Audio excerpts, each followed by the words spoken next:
오늘 제가 이제 만약에 여기 여러분들이 많이 왔잖아요. 근데 이제 똑같이 여러분한테 만약에 선물을 다 줬다고 생각을 해봅시다.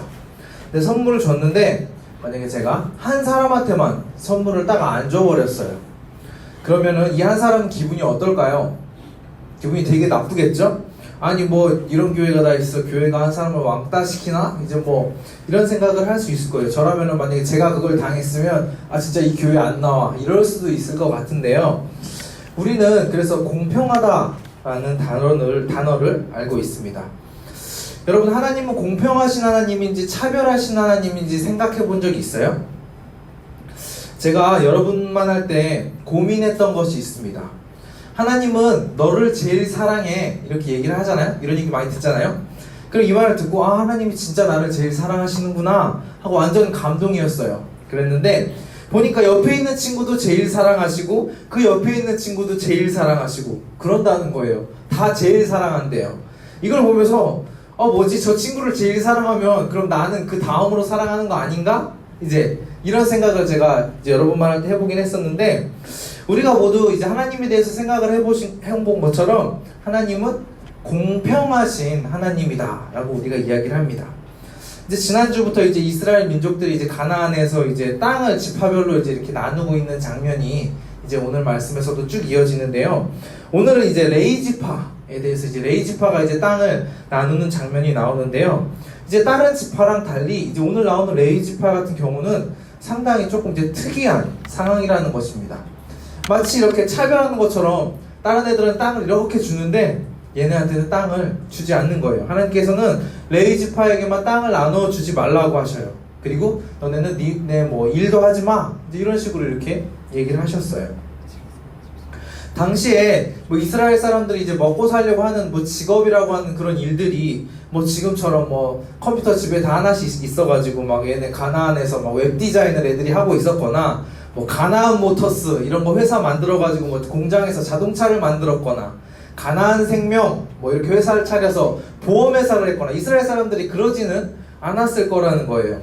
현실적으로 이제 당시에 그 사람들이 먹고 살려고 이제 할 수 있었던 일은 뭐가 있었냐면 농사 짓는 거, 아니면 뭐 가축 키우는 거, 이제 이 정도 일밖에 할 수가 없는 그런 상황이었다는 거예요. 근데 땅이 없어요. 그럼 농사를 어디다 질까요? 못 져요. 일도 못 해요. 그러면 레위지파 사람들은 어디서 우리는 뭐 먹고 살라는 이야기입니까? 이렇게 할 수 있어요. 우리 다 굶어 죽어야 됩니다. 굶어 죽었을까요? 레위지파 사람들이? 아닙니다. 혹시 그 지난주 우리가 요셉의 자손들에 대해서 이야기를 했었는데, 혹시 요셉이 하나님 앞에서 잘해서 이제 땅 많이 받았다고 한 거 기억나나요?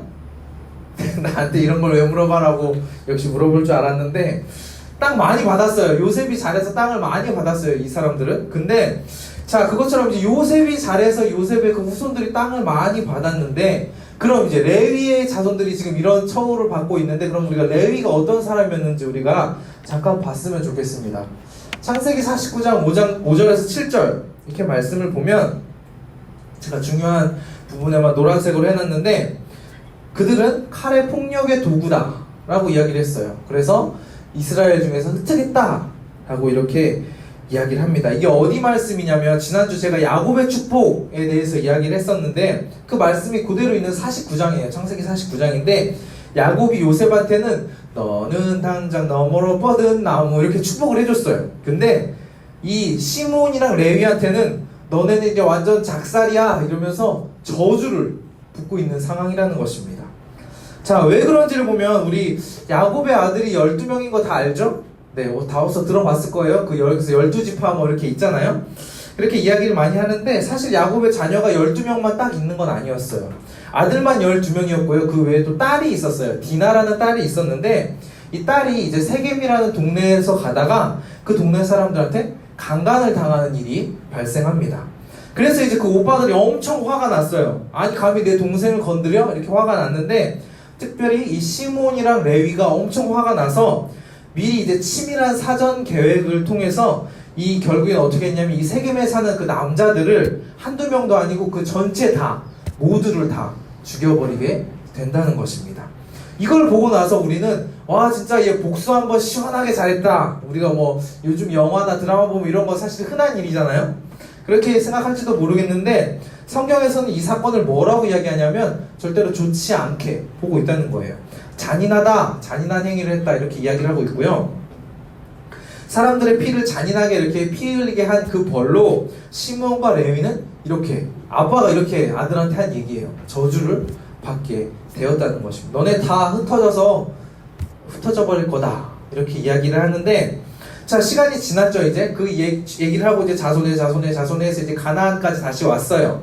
시간이 지나면서 이제 시므온의 후손들은요 점점 숫자가 실제적으로 줄어들게 됩니다. 이제 민수기에 보면 이제 숫자에 대해서 정확하게 많이 나온 구절이 있는데, 점점 시므온인 인구수가 줄어드는 게 눈에 띄게 보이고요. 나중에는 결국 이 저주의 말처럼 그대로 나중에는 시므온 지파가 유다 지파에게 이렇게 합병이 된다 그러나 먹혀버려요. 없어집니다. 그런데 이제 저주를 받은 레위의 후손은 어떻게 되냐면, 우리가 잘 알다시피 레위 지파가 어떤 일을 했는지 아세요 혹시? 네, 제사. 하나님과 가장 가까운 자리에서 제사장의 그 역할을 감당하게 됐다는 것입니다. 자, 그럼 여기서 우리 또 뭔가 이상하죠?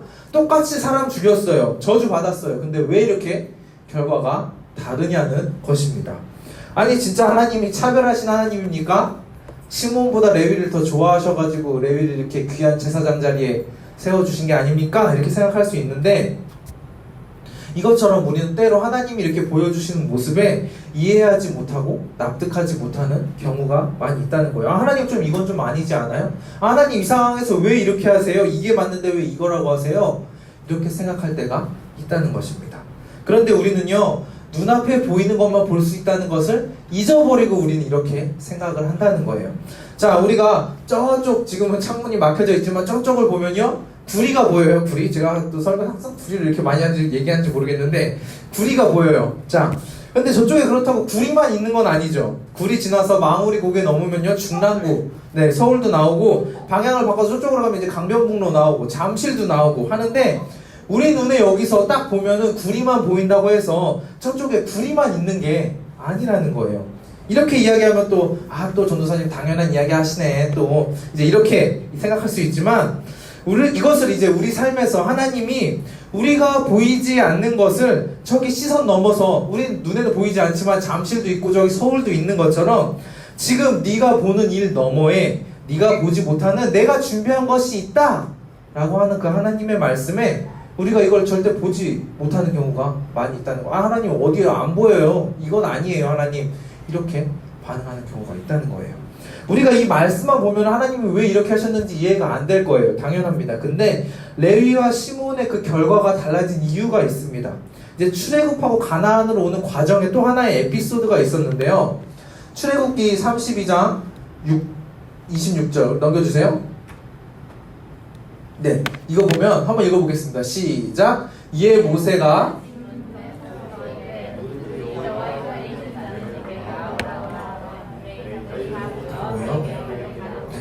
레위 자손이 다 모여서 그에게로 갔다. 무슨 얘기냐면, 이게 상황을 설명해 드릴게요. 모세가 십계명을 받으러요 이제 언약 이제 그거 하러 이제 산에 올라가 있어요. 근데 이제 바로 올라갔다 그냥 그날 바로 내려온 게 아니고 시간이 조금 걸렸습니다. 근데 이제 그 이스라엘 백성들이 이렇게 모여 있는데 아무리 기다려도 모세가 안 와요. 모세가 안 오니까 이스라엘 사람들이 어떻게 하냐면, 야, 금 좀 모아봐, 뭐 좀 이렇게 금붙이 쇠붙이 모아봐, 이렇게 모아가지고 금송아지를 이렇게 딱 만듭니다.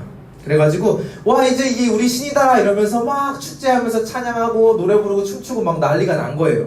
그러니까 이제 모세가 십계명을 딱 받아가지고 거룩한 마음으로 딱 돌아와서 보니까 얘네가 이제 우상 숭배를 하고 있는 걸 딱 본 거예요. 그러니까 아우 진짜 이것들이 확 하면서 십계명 돌판을 집어 던지고 이제 이 이야기를 한 거예요. 이 26절 말씀. 자, 하나님 편 누구야, 손들어, 자 이리와 컴 이렇게 이러는데 다른 지파들은 아무도 움직이지 않았어요. 근데 레위 지파만 그때 모세의 말에 반응해서 모세한테 갔다는 거예요. 이 모습을 보고 레위 지파는 하나님께 헌신했다라고 이야기를 들어요. 그리고 복을 받게 되는 이 에피소드가 있어서, 원래 시므온의 후손처럼 저주를 받아야 되는 레위 지파는요 저주에서 오히려 축복을 받게 되었다는 것입니다.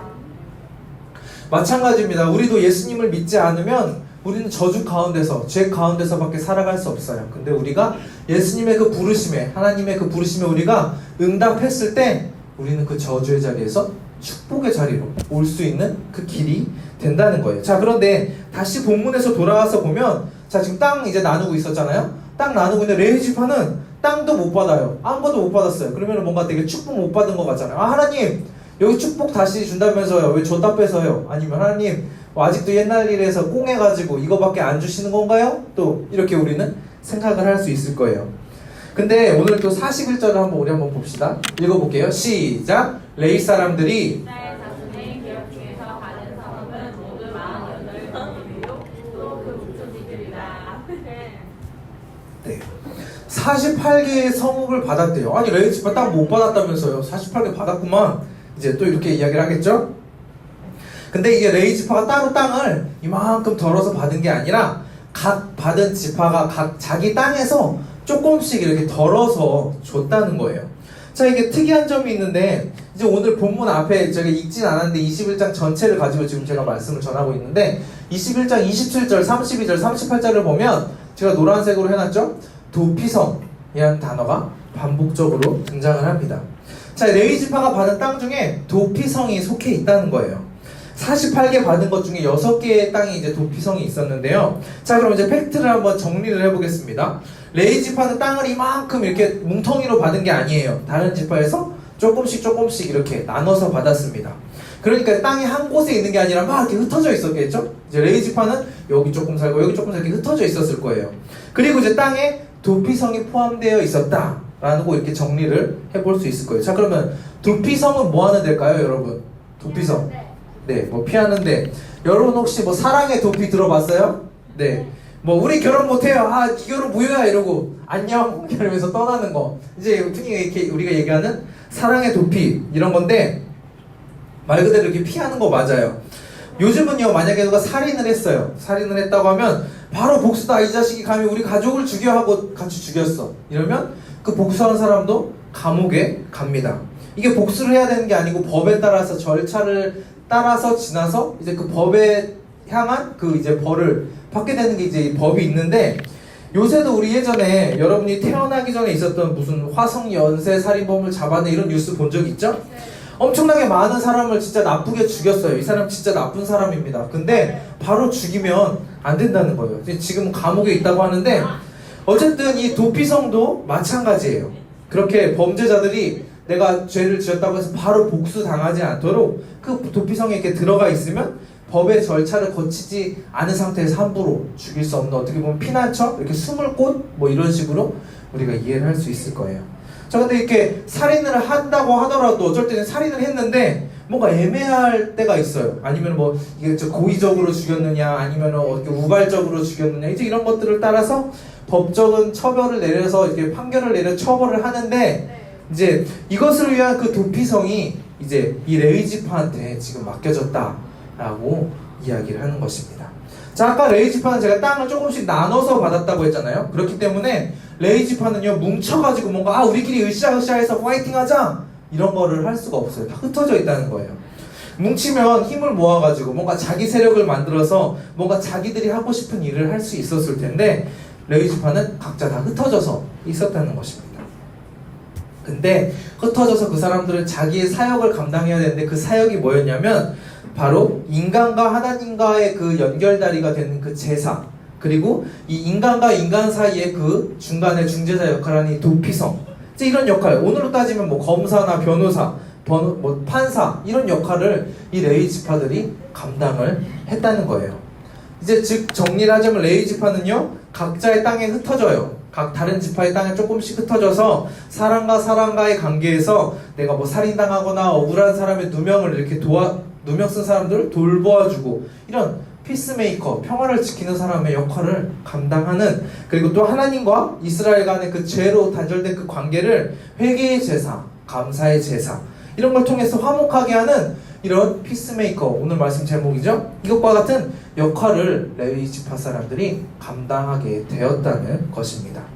그냥 우리가 이것만 겉으로만 딱 봤을 때 레위 지파를 보면 뭐 땅도 많이 받지 않았어요. 찌끔찌끔 저기 구석에 조금씩 받고, 뭐 뭉쳐가지고 얘네가 뭘 할 수 있는 것도 아니고 저 비실비실한 저 지파 애들 어디다 쓸까 이렇게 생각할 수도 있지만, 하나님께서는 이렇게 놀랍게도 귀하게 하나님의 뜻에 따라서 사용을 하고 있었다는 것입니다.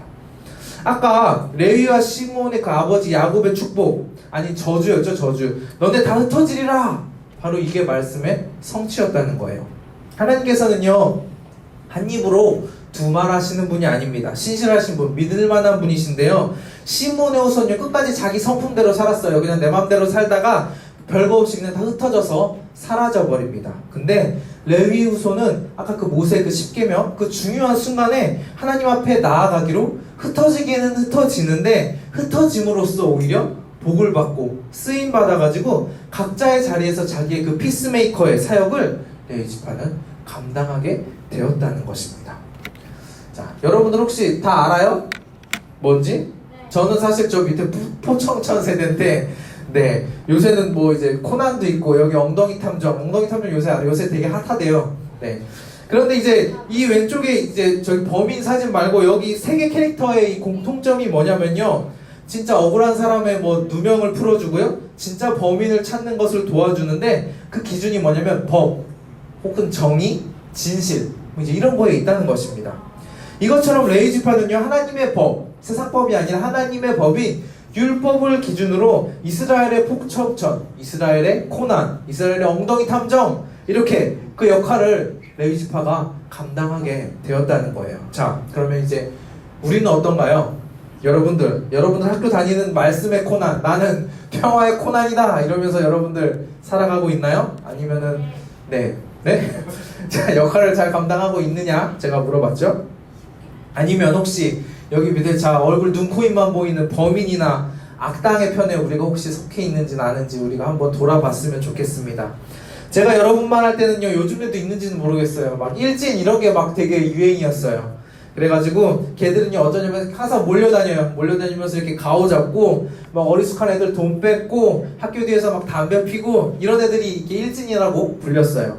근데 저는 이런 애들이랑 같이 놀았습니다. 뭐 같이 뭐 축구하고 농구하고 오락실 다니고 PC방 다니고 뭐 그러면서 놀았는데, 저는 근데 얘네랑 같이 놀았는데 진짜 한 번도 뭐 제가 뭐 다른 애들 돈 뺏거나 담배 피거나 이런 거 진짜 같이 안 했어요. 제가 양심 고백 진짜 안 했는데, 근데 제가 막 이제 얘들 있으면 야 담배 피지 마, 너네 폐 안 걸려 죽어 이러면서 제가 막 잔소리하고 막 저는 이랬어요.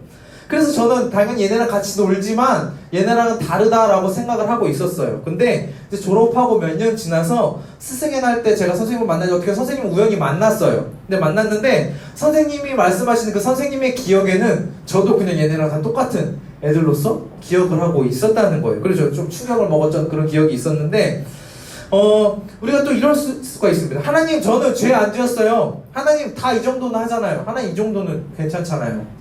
하나님 보시기에는 근데 다를 수 있다는 거예요. 늘 우리가 죄 안에 거하면서 죄 안에 있으면서 죄가 생활인 그런 삶을 살면서 내가 이거를 죄라고 생각하지 않는다고 해서 난 괜찮아 이렇게 할 수가 없다는 것입니다. 우리는요 항상 하나님의 편에 서야 합니다. 우리는 그래서 죄의 자리가 아니라 하나님의 자리로 우리의 자리를 옮겨와야 된다는 거예요.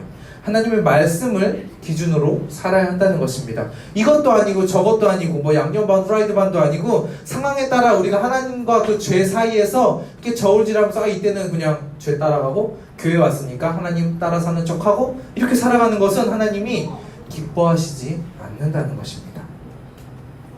그래서 그렇게 아직도 우리는 연약해요. 사실 실제 삶 속에서 나는 완전히 죄에서 돌아서 살아간다라고 당당하게 이야기할 수 있는 사람이 사실 몇 명이나 있느냐마는, 어쨌든 이 죄 가운데서 살아가고 있는 우리 모두를 위해서 아직도 어디로 갈지 몰라서 갈등하고 고민하고 헤매고 있는 그런 우리를 위해서 예수님께서는 우리에게 있어서 도피성처럼 스스로 인류의 죄를 감당해 주시고요, 하나님과 화목해 하시는 일을 예수님께서 해 주셨다는 것입니다. 그래서 우리가 예수 그리스도를 믿을 때 우리가 하나님 앞에 죄인으로서 나아가는 것이 아니라 하나님의 자녀로 전혀 다른 자리로 옮겨져서 주님 앞에 나아갈 수 있게 된다는 거예요. 그런데 우리 예수님 입장에서 한번 생각을 해봅시다. 예수님도 신이긴 하지만 신이 뭐가 아파요.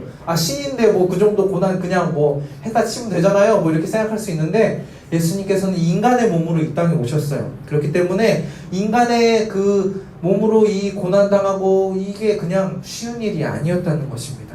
그렇기 때문에 우리도 이 예수님이 인간의 몸으로 하셨던 것처럼 이 주님의 길을 우리도 따라가야 된다는 거예요. 우리가 그냥 진짜 십자가 나무 통 지고 막 채찍 맞으면서 저기 언덕에 올라가라 이 얘기를 하는 게 아니에요. 예수님이 하셨던 그 사역, 레위 지파와 같은 삶을 우리도 살아가야 한다는 것입니다. 우리가 레위 지파라고 생각하니까 그냥 제사장 이렇게 많이 떠오르잖아요. 그러니까 저같이 무슨 교역자, 목회자 이런 사람만 제사장이 아니에요. 여러분 한 사람 한 사람이 다 제사장이고요. 여러분 한 사람 한 사람이 다 교회입니다. 우리가 주변의 사람들을 우리가 하나님과 화목하게 해주는 그 연결고리가 되어야 된다는 것입니다. 자, 이제 말씀을 정리하겠습니다. 여러분, 너와 나의 연결고리 이거 알아요?